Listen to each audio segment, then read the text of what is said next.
The command deck of the USS Valiant thrummed with controlled urgency as Captain Olivia Harrington fixed her gaze on the central display.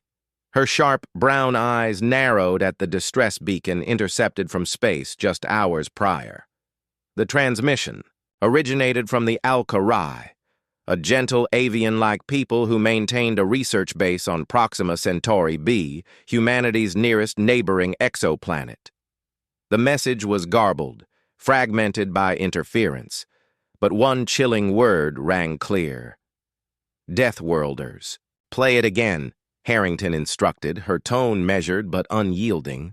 Lieutenant Samantha Collins complied, fingers tapping across her console. The broadcast repeated, alien syllables breaking through static laced with panic. Help! Research station. Under siege. Unknown. Need. Deathworlders. The crew traded uneasy glances. Across the stars, that term carried a single meaning: humans. Earth bore the Death World designation for its brutal environment. Crushing gravity, lethal predators, violent climates, and countless diseases forged humankind into something hardier than most species. Because of that, the Galactic Council mistrusted them, enforcing decades of strict quarantine. Only after relentless negotiations had Earth earned limited interaction with other civilizations. "It seems they're calling for us specifically," remarked First Officer Daniel Martinez, stationed beside the command chair. His dark hair was kept in regulation trim, a faded scar tracing his jaw from past conflict. "After all these years, branding us monsters," Harrington replied. She pivoted toward her officers. "Time to Proxima Centauri?" Science Officer Eric Reeves studied his readings. "With the upgraded FTL core. 4 days, Captain." Harrington inclined her head. "And Council reinforcements?" "The nearest patrol is at least 2 weeks out," Collins reported. Rising, Harrington stepped to the star map, the route glowing across the void. All eyes tracked her, awaiting her judgment. 20 years she had served, witnessing humanity claw for respect in a galaxy that feared them. She remembered when aid was denied as her people bled. "Set course for Proxima Centauri," she ordered at last. "Full speed, combat readiness." Martinez approached, voice low. "Captain, the Council strictly forbade human warships from that sector." Harrington's expression hardened. "I know the directives, Dan. I also know during the Titan massacre the Council ignored our pleas. 3,000 colonists perished while their fleet waited nearby." Silence consumed the bridge. Everyone knew Titan's legacy. 15 years past, raiders had ravaged the colony on Saturn's moon while the Council claimed neutrality. From that, betrayal, a creed was born among Terran forces. No aid, no mercy. "Ready the strike team," Harrington continued, "and have Dr. Simmons prepare medical for Alkari survivors." Chief Physician Laura Simmons, one of few xenobiologists, had trained on Alkari anatomy during a rare exchange. If lives remained, she would save them. As preparations began, the comm panel chimed. "Incoming signal from the Council," Collins announced. "They demand we halt. They insist they'll resolve matters." Weapons Officer Jack Donovan scoffed. "Sure. After. Everyone's corpses are cold." "Send our answer," Harrington said evenly, retaking her chair. "Inform them the Valiant is proceeding under Interspecies Protocol 7 Alpha. That clause, drafted by the Council, authorized any nearby vessel to answer distress regardless of territory. They never dreamed humans would invoke it." "Message sent," Collins confirmed. "They threaten sanctions if we advance. Note their disapproval and stay the course," Harrington replied. The Valiant's colossal drives ignited, hurling the warship into FTL passage. Stars warped into luminous streams as they entered faster-than-light transit. In the mess hall, off-duty crew whispered about the mission. Security Chief Alicia Ramirez briefed gathered Marines on the Alkari. "They're academics and diplomats, not warriors," she explained. "Their planet is gentle, gravity low, climate mild, With hollow bones like terrestrial birds, they'd never endure harsher worlds than their own. So why risk building near a death world like Earth? A Marine asked. Research, Ramirez answered.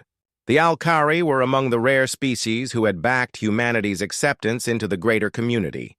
They sought knowledge, not distance. Meanwhile, in medical, Dr. Laura Simmons arranged instruments while briefing her staff. Their respiratory system is unlike ours, she explained. Copper in their blood gives it a green color. Their body heat runs higher and cold could kill them. If survivors remain, warmth is priority. Across the Valiant, preparations continued. Weapons systems cycled again and again. Combat armor was checked. Emergency drills were reviewed. Though the mission carried the title of rescue, every officer knew they might be heading into war. In her quarters, Captain Harrington studied records on the Proxima Centauri facility. Constructed 5 years prior, its purpose was to study radiation from the nearby red dwarf and its effects on the planet. 27 Alkari researchers staffed it with minimal support. Defenses were non-existent. A knock interrupted her. Enter, she said. Martinez entered. All departments report ready. Arrival in 96 hours. Thank you, Dan. He hesitated. The crew whispers, Captain. They think this mission could show the Council what humans truly are. Harrington shut down her file. It's a rescue, Dan, that's all. Of course. But the Council won't see it that way. To them, any human fleet movement is aggression, even when requested. Harrington's eyes hardened. Let them. I'm done with humans being judged too dangerous, to aid others and too weak to be helped ourselves. If the Alkari asked for Deathworlders, then Deathworlders they'll have. As the voyage continued, unease spread. For many, this was their first mission beyond Sul. Earth's restrictions had kept them confined for decades. Few had ever faced real combat. In the gym, Jack Donovan drilled cadets in close-quarters training. Most aliens have never fought human strength or speed, he said. Use it well, but don't abuse it. We're not here to kill the innocent. The 4-day jump passed swiftly. Dropping from FTL, the Valiant approached Proxima. Locate the station, Harrington ordered. Reeves scanned. Orbit intact, but severe structural collapse. Multiple breaches to vacuum. Life signs? Harrington pressed. Faint signals inside the central dome, about 30, not only Alkari, and energy readings I can't classify. Put it on screen. The monitor shifted, revealing ruin. Elegant domes shattered, debris orbiting the husk. Unnatural growths spread across the hull. Martinez frowned. What are those? Reeves shook, his head. Organic, unknown to our archives. Harrington rose, jaw tight. Red alert! All hands to battle stations. Boarding team ready. Sirens blared as crew scrambled. The Alkari had called, and the humans came armed. In the launch bay, Marines gathered. Martinez checked his combat rig, Ramirez distributing rifles. 6 armored soldiers stood prepared, visors glinting. Remember, rescue is the first objective, Martinez ordered. Evacuate survivors. Secondary, learn what happened here. And if hostiles? A Marine asked. Ramirez and Martinez exchanged a glance. Defend yourselves, but secure 1 prisoner if possible. They boarded the shuttle. The bay doors slid open, revealing devastation. The station looked even worse up close, torn open and covered with dark, pulsing purple. Masses. No record of those things, Ramirez murmured. Stay sharp. Their pilot threaded carefully through drifting wreckage, angling toward a still functional emergency dock. Atmosphere? Martinez asked. Thin but stable in some areas. Central dome still has life support, came the reply. Martinez sealed his helmet. Maintain seals until confirmed. Stay tight. We move together. The airlock cycled. Their lights swept darkness. Inside, the corridor was wreckage. Loose panels dangled. Wires sparked, and the growths were here too, crawling like a living fungus along the walls. Mold. Life signs? Martinez asked over comms. Central dome about 50 meters ahead, Ramirez confirmed, scanning. Multiple signatures, majority Alkari, but several don't match. They advanced carefully through ruined corridors. Evidence of battle was everywhere, scorch marks from plasma fire, gouges carved into bulkheads, and streaks of dried green blood glowing under their lights. As the dome loomed closer, sounds echoed from a side passage. Martinez raised his fist, halting the squad. All listened. Something shifted in the black. Movement, Ramirez whispered, scanner pinging. Single target, not Alkari. Martinez directed 2 Marines to cover the side hall while the rest pressed forward. They had moved only meters when an ear-splitting shriek erupted behind them. Pulse fire blazed as the rear guard engaged. Fall back, a Marine yelled. From the darkness, a nightmare emerged. Insectoid, plated, multi-limbed. Hooks and claws gleamed, its head eyeless, dominated by antennae and jagged fangs. Engage, Martinez ordered. Energy bolts struck, searing its shell but slowing it little. It lunged with terrifying speed. Target joints, Ramirez barked, switching to precision fire.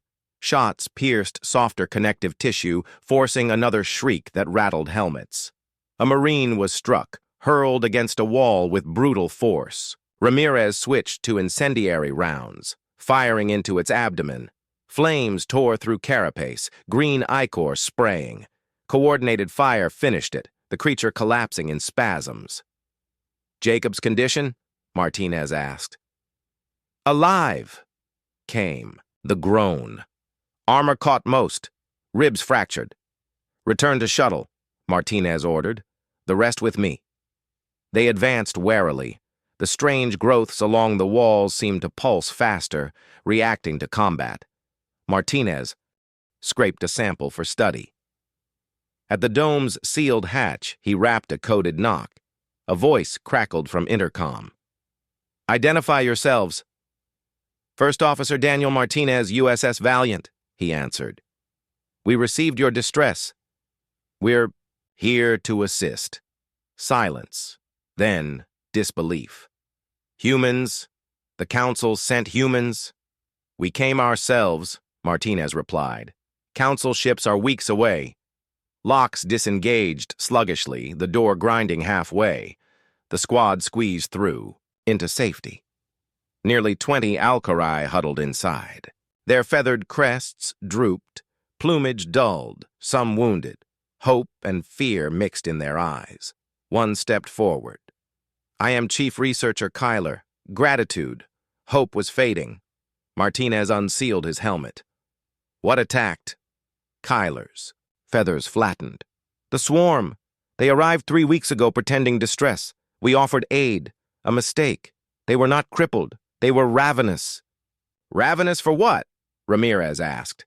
Technology, metals, knowledge. They consume, adapt, evolve. They are hive mind.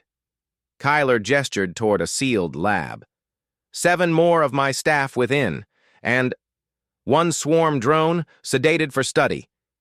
Martinez reported. Captain survivors located. 20 in main dome, 7 in secure lab. Hostiles called the swarm. Strong armor, weak to incendiaries. Harrington's voice responded. Acknowledged. Prepare evacuation. Medical is standing. Bye. There's more, Martinez added, glancing to Kyler. The Alkari claim the Council already knew of the swarm. They hold proof. Silence followed. Secure that evidence, Harrington ordered. Bring it immediately. Martinez faced Kyler again. Can your people travel? The chief surveyed his flock. Most, yes. The wounded require aid. And the captive? Ramirez asked. And your proof? The data is stored here, Kyler said, raising a crystal device. But the captive, even sedated, it is perilous, safer destroyed. Martinez considered, then shook his head. We must understand this enemy. It comes with us. Contained. Evacuation began swiftly. The injured Alkari were stretchered. The scientists from the sealed lab emerged with records. The sedated swarm drone was secured inside a reinforced containment unit designed for lethal specimens. While the team worked, Science Officer Eric Reeves hailed them from the Valiant. We're detecting multiple ships entering the system. They don't match Council designs. Martinez turned sharply toward Kayar. Are more of your people arriving? The Alkari's eyes went wide with dread. No. It must be the swarm's main vessel. The drones were only the first. Wave! We have to leave. Now. Evacuation accelerated. The crew rushed multiple trips, ferrying Alkari survivors to the shuttle. Ramirez remained inside the dome with the final group, eyeing the sealed doors with unease. Something's moving out. There! She warned, voice taut. Multiple signatures! As the last evacuees readied, a thunderous strike shook one of the reinforced doors. Metal bent inward from a blow too powerful to withstand. Move! Now! Ramirez barked. They bolted. Down the corridor toward the shuttle. The door split apart behind them, and 3 swarm creatures, each larger than the one they had fought earlier, poured into the dome. Ramirez fired incendiary bursts, flames licking across alien carapaces to stall their advance. The final group barely escaped into the shuttle dot. As the craft detached, they glimpsed more drones clambering over the station's shell, converging on their position. Engines roared to maximum as the pilot sped them back toward the Valiant dot. From the bridge, Captain Harrington studied the tactical display, swarm vessels flooding the system. Get that shuttle aboard and prepare to depart immediately, she ordered. Captain, Lieutenant Collins reported. The Council responded. They demand we abandon the system. They claim the Yao crisis is contained, and they'll handle the Alkari rescue. Harrington's jaw tightened. Contained? Tell that to the 20 dead Alkari on that station. She faced Jack Donovan at weapons. Target the lead swarm ship. I want to know what our firepower can actually do. The fate of humanity's galactic standing hung in the balance. What began as a rescue had become a battle for survival, and Kayar's evidence would shatter everything they believed about. The Galactic Council the shuttle docked with the Valiant, just as the first swarm vessel entered weapons range. Harrington stood tall on the bridge, gaze locked on the shifting display. The enemy ship appeared grotesquely organic, its uneven shape. Cloaked in the same disturbing growths that infested the Alkari station. Status? She demanded. All systems primed, Captain, Donovan confirmed. Cannons locked. Fire a warning shot. Across their bow. Let's test their reaction. The forward batteries unleashed a precise burst, deliberately missing the swarms. Answer was swift. The alien ship veered and accelerated straight toward them. They're arming weapons, Donovan warned. Energy signatures rising fast. Shields to maximum. Evasive maneuvers. Target their weapon ports. Fire at will. The Valiant heaved into a sharp port turn as a virulent green beam sliced through space, narrowly missing their hull. Donovan retaliated, energy blasts hammering the swarm ship's main weapon node, but the glowing shots dissolved into its bioorganic armor. Minimal effect, Donovan growled. Their hull adapts to our frequencies. Then switch, Harrington commanded. Full missile spread. Let's see them adjust to kinetic impacts. In the med bay, Dr. Laura Simmons struggled to stabilize wounded Alkari. Their injuries were far graver than she anticipated. Many bore deep wounds from swarm attacks, and all were weakened by dehydration and sheer exhaustion. They've been fighting nonstop for weeks, she informed Martinez, who had come to check on them. It's a miracle they survived at all. Nearby, Chief Researcher Kiar sat silently on a table while a medic treated a gash across his arm. We were never built for combat, he confessed bitterly. Our world was gentle, with no predators. We are scientists, not warriors. Martinez nodded. That's why you called for Deathworlders. Yes, Kayar admitted. When the swarm struck, we sent distress signals to everyone. The council swore help was coming, but days passed and no one arrived. Then we uncovered something in the station's old transmission logs. His gaze darkened. The council knew about the swarm, Kayar said grimly. Martinez frowned. They tracked them for years? Why didn't they warn you? That's what we asked, Kayar replied. We dug deeper into the restricted council archives we could reach. And what we uncovered... He hesitated as the ship lurched from weapons fire. What we uncovered is the reason we begged for human aid. Before he could continue, alarms blared. Captain Harrington's voice cut across the intercom. All hands, brace for impact! The Valiant jolted violently as a blast hammered their shields. In the med bay, equipment toppled. Alarms screamed. Dr. Simmons rushed to stabilize life support systems, shielding her patients from failing machinery. On the bridge, damage reports poured in. Shields at 60%, Collins warned. That hit was stronger than the others. They're adapting, Harrington muttered darkly. Just like their weapons, they're evolving against our defenses. She turned sharply to Reeves. The sample from the station, any weaknesses? Reeves glanced up. Its organic tissues react badly to extreme temperatures. Heat, not impact, is the key. That's why incendiaries slowed them. Switch to thermal charges, Harrington ordered. Target their propulsion system. The Valiant unleashed a salvo of heat-loaded missiles. The impacts seared across the swarm ship's rear exhaust structures. At once, its strange hull blistered and peeled, exposing metal frameworks beneath. That hurt them, Donovan said with grim satisfaction. Engines fluctuating. Keep pressure, Harrington snapped. Hit them again. A second barrage slammed home. The enemy's movements faltered. Then suddenly, it expelled dozens of pods racing toward the Valiant. Boarding craft! Donovan shouted. Point defenses now! Harrington ordered. Autoguns spat fire, tearing apart many pods, but too many slipped through, clamping to the hull with clawed appendages. Security to decks 4, 6, and 7, Harrington commanded across ship-wide comm. Prepare to repel. Boarders. In the med bay, Martinez armed himself. Secure this room, he told Simmons firmly. No entry without proper ID. Then to Kiar. I need the truth. Now. Kiar handed him a crystalline data core. Earth was not born a death world, he said, voice taut. The Council terraformed it eons ago, shaping your world into hardship, forging a species meant to endure. Martinez froze. Why? Soldiers, Kayar answered simply. They needed warriors for wars they dared not fight themselves. But humans evolved too quickly, too independent. So they quarantined. Earth branded you dangerous. The ship quaked as another impact thundered through. Martinez's comm beeped. Sir, boarders on deck 6. They're cutting through bulkheads. On my way, Martinez replied, glaring at Kayar. We'll finish this later. He sprinted.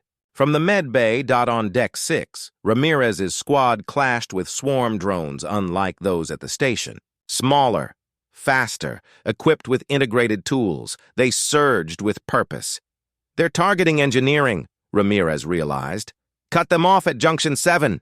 Her team fought savagely, incendiaries scorching alien flesh. Tight corridors bottlenecked the drones, forcing them into kill zones. Yet the creatures adapted quickly, altering tactics each clash. Martinez arrived, blasting a drone crawling through a maintenance shaft. They're clever, Ramirez shouted between shots. They coordinate. Every kill makes the rest sharper. They're a collective, Martinez answered grimly. They share what they learn. Meanwhile, on the bridge, the situation worsened. Collins stiffened. New contacts. 3 ships entering system. Council reinforcements already? Harrington asked, stunned. They weren't due for weeks. They're hailing us, Collins confirmed. On screen, the display filled with Epheden's face, pale blue, hairless, eyes vast and black. Human. Vessel, he intoned coldly. I am Executive Vidian of the Galactic Council. You have violated restricted space and interfered with operations. Disarm and prepare to be boarded. Harrington's eyes narrowed. Executive, we are under attack by hostile forces. The Swarm. We responded to the Al-Kharai distress call. The Al-Kharai matter is under protocol, Vidian said flatly. Surrender the survivors and withdraw. They claim the Council knew about the Swarm and abandoned them, Harrington pressed. Vidian's expression barely shifted, though a pause betrayed something. The survivors are distressed. Their claims will be reviewed. Obey or face sanction. Before Harrington replied, Reeves cut in. Captain, the Council ships aren't engaging the Swarm. They're blocking our jump point. The meaning was clear. The Council had come not to fight, but to stop the Valiant from escaping with survivors and damning evidence. Harrington's voice was steady. Battle stations. We're not handing anyone over. She severed the transmission. Silence fell across the bridge as realization set in. They were trapped between Swarm and Council alike. Vessels closed in, Swarm boarders already tearing through the Valiant. Options, Harrington demanded, sweeping her gaze across the bridge. Crew. Reeves spoke first. Council ships block the main jump route. There's a secondary corridor through the asteroid belt. Risky, but possible. Immediate threat remains the Swarm, Donovan added grimly. Boarders on 3 decks, and their flagship is regrouping. Harrington nodded once. Then we fight clear, one problem at a time. She activated shipwide. Calm. All hands. Council forces will not help us. Our mission is to protect Al-Kharai survivors and return home with the evidence. Eliminate Swarm boarders by any means necessary. She turned to Collins. Send Earth Command everything. Council knowledge of the Swarm and the truth about Earth's terraforming. Encrypt at highest clearance. Transmit across all channels. They'll jam us, Collins warned. Which is why we flood every channel, Harrington replied. Something will break through.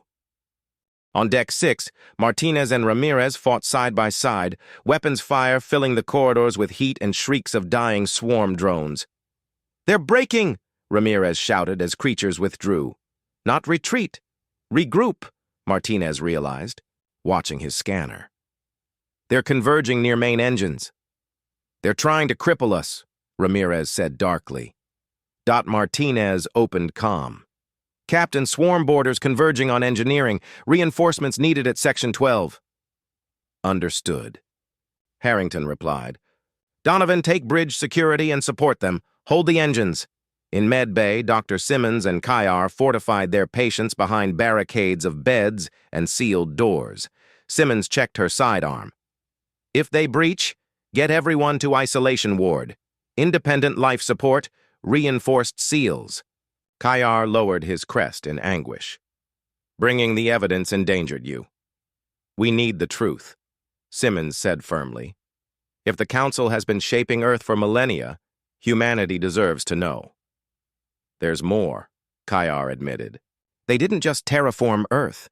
They've used the Swarm as a weapon, guiding them toward worlds marked as threats or failures. Simmons stared. The Council directs the Swarm? Not control, manipulate, Kayar clarified. The Swarm hunts technology and certain energy profiles. The Council exploits this, steering them. Simmons keyed the bridge. Captain, I have critical intel. The Swarm can be lured by imitating energy signatures. A decoy might draw them off. Harrington weighed it. Reeves, can we build one? Yes, Reeves said quickly. We can reconfigure a probe to emit matching emissions. If their instincts hold, they'll pursue it. Do it, Harrington ordered, and ready a second gift for our Council friends. If they want to silence us, let them prove how far they'll go. Meanwhile, Donovan and reinforcements stormed engineering. The Swarm had breached the doors and clawed at consoles. Ramirez and Martinez held the line, fighting to keep them back. They're resisting incendiaries, Donovan noted grimly. Their armor's coated against heat. Then we change tactics. Martinez said, cranking his rifle to maximum discharge. Target joints, full power, blinding energy fire filled engineering as every weapon discharged at peak. The drones, even with new resistances, couldn't endure the combined assault. In moments, twitching limbs littered the floor. "Secure engineering," Martinez ordered. "Purge the ship of the rest. On the bridge," Reeves reported sharply. "Decoy probe ready, Captain. Broadcasting targeted signature, launching it away. From the jump corridor now." "Points," Harrington commanded. "Let's see if our theory holds." The probe shot free of the Valiant, radiating the signature Kyler had identified. Instantly, swarm pods clinging to the hull detached and swarmed after it. Even the massive hive ship shifted course to follow. "It's working," Collins said in disbelief. "They're after the probe," Harrington confirmed. "But the Council still blocks our escape. Reeves, the secondary corridor?" "Course laid in, Captain," Reeves replied. "But it's narrow. We'll need precision." "Collins, open a channel." Vidian appeared again, arrogant and cold. "Have you reconsidered, human? Will you surrender the Al-Kharai and their lies?" "We've reconsidered our exit," Harrington answered evenly. "The swarm has found new prey." Collins switched the view, showing the probe racing toward the Council fleet. Vidian's eyes widened. "What have you done?" "Given the swarm a beacon," Harrington said. "It's heading straight for you. Intercept them and let us pass, or maintain your blockade and fight them yourselves." "This is an outrage," Vidian hissed. "The Council will not endure such insolence from a species that survives only by our will." "You mean one you. Manufactured for war," Harrington corrected sharply. "We know of Earth's terraforming. Soon the galaxy will too." For the first time, Vidian faltered. His gaze flicked off screen, then back. "This is not over. Your kind cannot escape. The purpose we gave you. Watch us." Harrington cut the channel. "Pilot, set course for the belt. Hold until the Council moves." On the bridge, silence stretched. Then the swarm veered closer to the blockade. "They're breaking formation," Collins shouted. "Now," Harrington ordered, "dot the Valiants." Engines thundered, hurling them into the asteroid belt. Behind, Council ships clashed with the swarm, energy fire blazing across the void. "They're targeting the probe," Reeves reported, "but the swarm refuses to break pursuit." "Let them bleed each other," Harrington said grimly. She opened comms. "Dr. Simmons, status of our guests?" "All survivors stable, Captain. Kyler wishes to speak.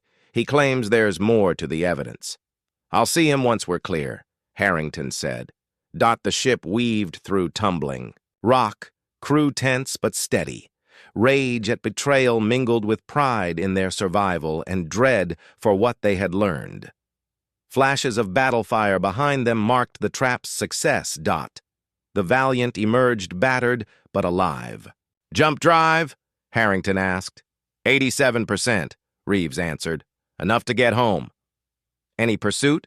"None, Captain. Council ships still engaged. Set course for Earth, maximum safe speed." Harrington left Martinez. With the bridge and headed to medbay. Corridors bore scars of battle. Teams cleared wreckage, dragging swarm corpses to disposal. In medbay, Al-Kharai survivors lay organized by injury. Simmons overseeing all. Kyler rose as Harrington entered. "Captain, thank you. For my people." "You said the evidence goes beyond Earth," he nodded, guiding her aside. "The Council has manipulated species for millennia. Earth bred warriors. Other worlds bred scientists, artists, diplomats. When useful, they were absorbed. If not, they were quarantined. Humanity advanced too fast. They feared discovery." "They were right to fear," Harrington said coldly. "There's more," Kyler continued. "The swarm was their creation, designed to erase failed experiments. They cannot control it fully, but they guide it using energy signatures. My people's research mimicked that frequency. That is why they struck us. Why target you at all? Harrington pressed. Because we uncovered the truth, Kyler said bitterly. We meant to reveal it before the Galactic Assembly. On the bridge, Collins stiffened at an alert. She opened comms. Captain to the bridge. Urgent transmission incoming. The comms active, Captain. Priority transmission from Earth Command. When Harrington stepped back onto the bridge, tension clung to the air. On screen, Admiral Peter Nakamura appeared, veteran of Earth's earliest alien conflicts. Captain Harrington, your report and Alkari evidence were received. Orders. Return to Earth at best speed. Prepare all witnesses and proof for immediate presentation. The Council ships will hunt us once they finish with the swarm, Harrington warned. We expect that, Nakamura said grimly. 6 warships are en route to rendezvous at the Tayeti checkpoint. You'll have escort home. Understood, sir. One more matter, the Admiral added. We've contacted species with grievances against the Council. The Novan Collective and Talesian Republic are sending envoys. They want to see your evidence. An alliance, Harrington breathed. Possibly, Nakamura confirmed. If your material is as damning as reported, allies will follow. Change is coming, Captain. One way or another, Nakamura out. The image vanished, leaving silence on the bridge. The crew understood. Humanity had proof of manipulation, centuries of lies. The galaxy would change. The return to Earth took 8 days. In that span, the Valiant's crew repaired damage, Simmons healed the injured, and Alkari survivors worked alongside them to catalog records. Martinez managed ship systems, preparing for any clash. As promised, 6 Earth warships met them at Tayeti. The sight drew cheers from weary crew. Together, the fleet formed a protective cordon for the last jump. Harrington spoke with Kyler during those days. Your people will have sanctuary, and the evidence will be heard. The Council will deny it, Kyler cautioned. They own the networks. They'll brand us liars. Let them. Truth spreads, even against power, Harrington answered. At Earth, they received a hero's welcome. Colonies had spread word of their defiance. Crowds filled viewports, waving as the scarred vessel docked. In emergency session, the United Earth government convened with Novan, Talesian, and other delegates. Harrington testified, recounting the Alkari rescue and revelations. Kyler revealed ancient charts proving deliberate terraforming. Simmons explained her findings on the engineered swarm. The impact was explosive. Species long suspicious of Council schemes now had confirmation. Victims of neglect found cause to unite. Within weeks, an alliance coalesced, diverse civilizations bound by common betrayal. The Council, as expected, denied everything. They raged, threatened sanctions, called the files forgeries. Yet their protests rang hollow as more species surfaced. With identical stories. 3 months later, new orders arrived for Harrington. She would command a multinational fleet, Earth warships beside Novan, Talesian, and Alkari vessels. Their mission, not conquest, but revelation. Addressing her crew, she spoke with conviction. We were shaped as weapons, all of us in different ways. But we are more than their design. We choose our path. Faces from species once divided met her gaze. The Council showed no mercy when we needed it. Now they beg for patience as their lies unravel. But no more deception. The truth must spread, whatever the cost. Even before they launched, word came that 3 Council worlds had already broken free, rejecting their masters. The tide had turned. The Deathworlders of Earth, born as warriors, had gone to war, this time not with weapons, but with truth, and they would not fight alone.